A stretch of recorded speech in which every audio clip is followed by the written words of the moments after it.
ಜನತೆಗೂ ನನ್ನ ಹೃತ್ಪೂರ್ವಕವಾದ ವಂದನೆಗಳು. ಶುಭ ಮಧ್ಯಾಹ್ನ ಎಲ್ಲರಿಗೂ. ಎಲ್ಲರೂ ಇಲ್ಲಿ ಬೆಂಗಳೂರಿನ ಪ್ರಶ್ನೆ ಎಲ್ಲ ಜನತೆಗೂ ನನ್ನ ಕಡೆಯಿಂದ ಹಾರ್ದಿಕ ಶುಭಾಶಯಗಳು ಮತ್ತು ವಂದನೆಗಳು.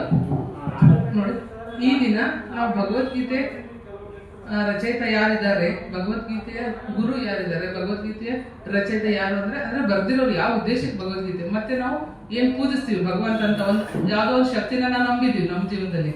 ಆ ಶಕ್ತಿ ನಿಜವಾಗಿ ನಮ್ಮ ಕಣ್ಣೆದುರುಗಡೆ ಪ್ರಾಕ್ಟಿಕಲ್ ಆಗಿ ನಾವು ನೋಡ್ಬೇಕು ಅನ್ನೋದಾದ್ರೆ, ಭಗವಂತನನ್ನ ನೋಡ್ಬೇಕು ಅನ್ನೋದಾದ್ರೆ ಯಾರನ್ನು ಮೀಟ್ ಮಾಡ್ಬೇಕು. ನಾವು ದೇವಸ್ಥಾನಕ್ಕೆ ಹೋಗ್ತೀವಿ, ಮೂರ್ತಿಗಳ ಮುಂದೆ ನಿಂತ್ಕೊಂಡು ಹೇಳ್ತೀವಿ, ಶಿವಲಿಂಗದ ಮುಂದೆ ನಿಂತು ಹೇಳ್ತೀವಿ ತ್ವಮೇವ ಮಾತಾಚ ಪಿತಾ ತ್ವಮೇವ, ತ್ವಮೇವ ಬಂದಶ್ಚ ಸಖಾ ತ್ವಮೇವ ಅಂತ ಹೇಳ್ತೀವಿ. ಆದ್ರೆ ಈ ಸಮಯ ಹೇಗಿದೆ ಅಂದ್ರೆ ಇದನ್ನ ಪುರುಷೋತ್ತಮ ಸಂಗಮ ಯುಗ ಅಂತ ಹೇಳ್ತಾರೆ. ಅಂದ್ರೆ ಈ ಸಮಯದಲ್ಲಿ ಭಗವಂತನ ಅವತರಣೆ ಆಗುವ ಸಮಯ ಆಗಿದೆ. ಇದು ಸುಸಮಯ. ಪುರುಷರಲ್ಲಿ ಉತ್ತಮವಾಗಿರುವಂತಹ ಪುರುಷರು ಯಾರಿದ್ದಾರೆ ಅಂತವ್ರನ್ನ ಪ್ರತ್ಯಕ್ಷ ಮಾಡುವಂತ ಸಮಯ ಆಗಿದೆ. ಈ ಸಂದೇಶನ ಕೊಡಕ್ಕೆ ಇವರು ಇಡೀ ಭಾರತ ತುಂಬಾ ಆಂದೋಲನ ಮಾಡ್ತಿದ್ದಾರೆ. ಇವರ ಹೆಸರಾಗಿದೆ ಸಂಜಯ್ ಪರಾಶರ್ ಅಂತ. He is a educational, motivational and spiritual speaker. ಇವ್ರು ಏನ್ ಮಾಡ್ತಾರೆ, ಇಡೀ ಭಾರತ ದೇಶ ತುಂಬಾ ಇವ್ರದ್ದು ಮೊನ್ನೆ ತಾನೇ ಗೀತಾ ಜಯಂತಿ ಆಯ್ತು ಡಿಸೆಂಬರ್ ಅಲ್ಲಿ. ಭಗವದ್ಗೀತೆ ಜಯಂತಿ ಮಾಡ್ತಾರೆ ಕುರುಕ್ಷೇತ್ರದಲ್ಲಿ. ಕುರುಕ್ಷೇತ್ರ ಯಾವ್ದಕ್ಕೆ ವಿಶೇಷ ಅಂದ್ರೆ ಧರ್ಮಭೂಮಿ ಮತ್ತೆ ಕರ್ಮಭೂಮಿ ಅಂತ ಹೇಳ್ತೀವಿ. ಅಲ್ಲೇನ್ ಮಹಾಭಾರತ ಯುದ್ಧ, ನಮ್ಮ ಹಿಂದೂಗಳ ಒಂದು ಹೃದಯದ ಬಡಿತ ಯಾವ್ದಾಗಿದೆ, ಭಗವದ್ಗೀತೆ ಆಗಿದೆ. ಆ ಗೀತೆಯಲ್ಲಿ ಹೇಳುವ ಪ್ರಕಾರ ಅದು ಒಂದೇ ಸರ್ವಶಾಸ್ತ್ರ ಶಿರೋಮಣಿ ಭಗವದ್ಗೀತೆ. ಅದ್ರಲ್ಲಿ ಏನ್ ಹೇಳಲಾಗುತ್ತೆ ಅಂದ್ರೆ ಭಗವಾನ್ ಉವಾಚ ಅಂತ ಹೇಳೋದು ಅದು ಒಂದೇ ಗ್ರಂಥ. ಹಾಗಾಗಿ ಅದನ್ನ ಸರ್ವ ಶಿರೋಮಣಿ ಶಾಸ್ತ್ರ ಅಂತ ಹೇಳ್ತಾರೆ.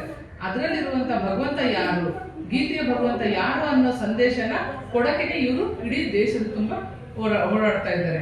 ಅದಕ್ಕೆ ನಮ್ಮ ಕನ್ನಡದ ಜನತೆಯನ್ನು ತಿಳ್ಕೊಳ್ಳಿ. ಅವ್ರು ಹೇಳೋದೇನು ಅಂದ್ರೆ, ಕರ್ನಾಟಕದಲ್ಲಿ 2 ದಿವಸದಿಂದ ಇದ್ದಾರೆ, ಹೇಳ್ತಾ ಇದ್ದಾರೆ ಕನ್ನಡದ ಜನತೆ ಎಷ್ಟು ಭಗವಂತನ ಮೇಲೆ ಪ್ರೀತಿ ಇದೆ, ಎಷ್ಟು ಭಗವದ್ಗೀತೆಯನ್ನ ಆಧರಿಸ್ತಾರೆ, ಇಷ್ಟು ಇಲ್ಲಿ ಜನರಿಗೆ ಭಕ್ತಿ ಭಾವ ಇದೆ. ಇವ್ರು ನಿಜವಾಗೂ ಆ ದೇವತೆಗಳು ಕಣ್ಣು ಮುಂದೆ ಬಂದ್ರೆ ಏನ್ ಸುಖ ಪಡ್ತಾರೆ, ಎಷ್ಟು ಆನಂದ ಪಡ್ತಾರೆ.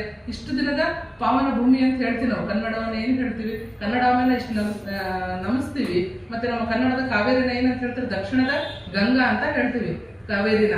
ಆ ಕಾವೇರಿ ನಿಜವಾಗೂ ಒಬ್ಬ ಶರೀರಧಾರದಲ್ಲಿರುವಂತ ಒಬ್ಬರ ಯಾದಗಾರನೇ. ಅದ್ರ ನೆನಪಿನ ಅರ್ಥನೇ ಕಾವೇರಿನ ನಾವು ಪೂಜಿಸ್ತೀವಿ. ಜೀವ ನದಿ ಅಂತ ಹೇಳ್ತೀವಿ, ಜೀವನಾಡಿ ಕಾವೇರಿ ಹೇಳ್ತೀವಿ.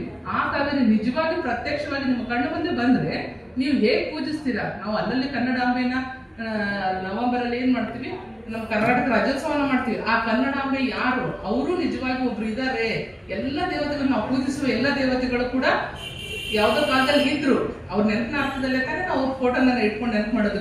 ನಮ್ಮ ತಾತ ಮುತ್ತಾತನ ತಿಥಿ ಶ್ರದ್ಧೆಗಳನ್ನ ಮಾಡ್ತೀವಿ. ಇದ್ರು ಅವರು ಅಂತ ಫೋಟೋ ಇಟ್ಟಿದೀವಿ. ಮೂರ್ತಿಗಳು ಯಾರು ಇಟ್ಟಿದ್ದಾರೆ ಇವಾಗ? ಈ ಮೂರ್ತಿಗಳು ಏನ್ ಮಾತಾಡ್ತಾ ಇದ್ದಾವೆ ಅಂದ್ರೆ, ಇದೇ ಮೂರ್ತಿಗಳು ಒಂದು ಕಾಲದಲ್ಲಿ ಇದ್ವು. ಆ ರಾಮ ಇದ್ದ ಅವಾಗ, ಆ ಕೃಷ್ಣ ಇದ್ದ, ಆ ಶಿವ ಇದ್ದ, ಶಂಕರ ಇದ್ದ. ಆ ಶಂಕರ ಈ ಜನ್ಮದಲ್ಲಿ ಎಲ್ಲಿದ್ದಾನೆ, ಅವರ ನಿಜವಾದ ಪ್ರಾಕ್ಟಿಕಲ್ ರೂಪ ಏನಿದೆ ಅನ್ನೋದನ್ನ ಹೇಳೋದಕ್ಕೆ ಈ ಸಂದೇಶನ ಎಲ್ಲ ಸ್ಟೇಟ್ಗಳಲ್ಲಿ ಹೋಗಿ ಸಾರ್ತಾ ಇದ್ದಾರೆ. ಕರ್ನಾಟಕದಲ್ಲಿ ನಮ್ಮ ಪ್ರಯತ್ನ ಏನಂದ್ರೆ, ನಮ್ಮ ಜನನು ತಿಳ್ಕೊಳ್ಳಿ, ನಮ್ಮ ನಾಡ ನಮ್ಮ ನಾಡ ಬೆಳೆಯೋಕೆ, ನಮ್ಮ ಜನನು ಪಾವನಾಗಕ್ಕೆ ಒಂದು ಅವಕಾಶ ಸಿಗ್ಬೇಕು ಅಂತ ಅವ್ರನ್ನ ಇಲ್ಲಿ ಕರೆಸಲಾಗಿತ್ತು. ಅವ್ರು ಅದನ್ನೇ ಸಂದೇಶ ಕೊಡಕ್ಕೆ ಇಲ್ಲಿ ಬಂದಿದ್ದಾರೆ. ಅವರು ಅದನ್ನ ಹೇಗೆ ತಿಳಿಸ್ತಾರೆ? जय भारत, भारत माता की जय।